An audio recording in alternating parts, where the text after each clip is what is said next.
This is my theory on the move out, ladies and gentlemen. A fact is that Stephen Stern's rent was being paid for by his father and his mother. That's a fact. There's also a fact that there came a point in time where the father and the mother got tired of paying the rent due to their own personal financial constraints. That's a fact. It's also a fact that that money most likely was going to Jen Soto's father.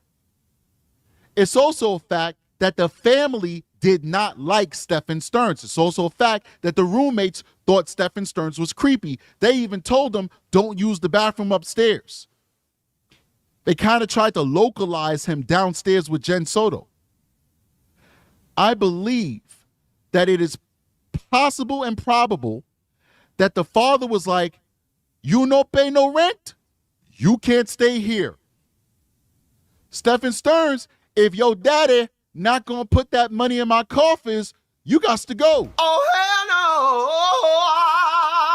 And Jen Soto was like, oh no, I got low self-esteem. I need to feel like I'm wanted. I need somebody to love me. I need somebody to take care of my child because I want to sleep all day. So Dad, we can't make Stephen Stearns leave. Oh, hell no. So I think they concocted this story that Stephen Stearns moved out so that the father, who's not staying at that house full time at that time, there was a time that the father was staying there full time, and then he moved out. He started staying in Puerto Rico. He had that $100,000 RV. That's a very expensive Mercedes-Benz outfitted RV that he had. That was a $100,000 RV that he had parked outside of his other daughter's house. So he's traveling around, camping, living his best retirement life, going back and forth between Puerto Rico and Florida and all that good stuff. He wasn't there to see whether Stephen Stearns was gone completely or not. And guess what? He may not live there, but you can't tell me I can't have company. You can't lawfully tell Jen Soto she can't have company. You can't lawfully tell Jen Soto that Stephen Stearns can't spend a couple nights over. So I think it was a ploy for her father to probably stop asking her for money for Stephen Stearns. Move the stuff out of room number 4 so that when Daddy does stop by the house, he sees a mostly empty room. And you travel back and forth, but you spend the majority of your time with Maddie. Not with me. Not with Jen Soto. No, you spend the majority of your time with Maddie because that's what was happening. That's exactly what was happening. Let's keep going, though. Parents' place down south in Northport. They're getting on in years and they need some help. Got it. Okay. For how long have you lived here with them? Oh gosh, years now. A couple years maybe now. Okay.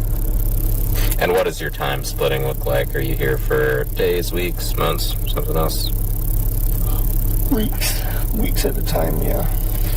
And so, I guess when did you arrive this block of time that you were here? Day before yesterday, actually. So, Night before. Saturday? Yeah. I think. So you got here Saturday night. Got it. It's down. All right, guys. So that's what Aki wanted us to hear right there. I want to bring it back. Let's listen to that one more time. He's going to tell us when he got here. Saturday. And so, I guess when did you arrive this block of time that you were here? Day before yesterday, actually. So, Night before. Saturday? Yeah. I think. So you got here Saturday night. Got it. And it's down in Northport that you actually split your time with. So we could presume and we can assume that when he says here that he's talking about Jen's house. Now, I think this interview happened at Jen's house.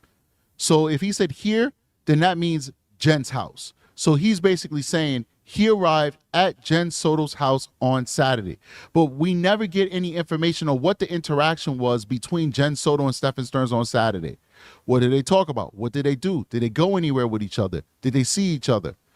I also want to hear from the roommates. Did you see Stephen Stearns there on Saturday? He's there for the whole day. We need to know this. What did you do Sunday morning? Since you were already in town, already sleeping in the apartment inside of the townhouse, what did you do Sunday morning? What happened throughout the day as you were there until you were able to get your hands on Maddie in the evening, in the late evening?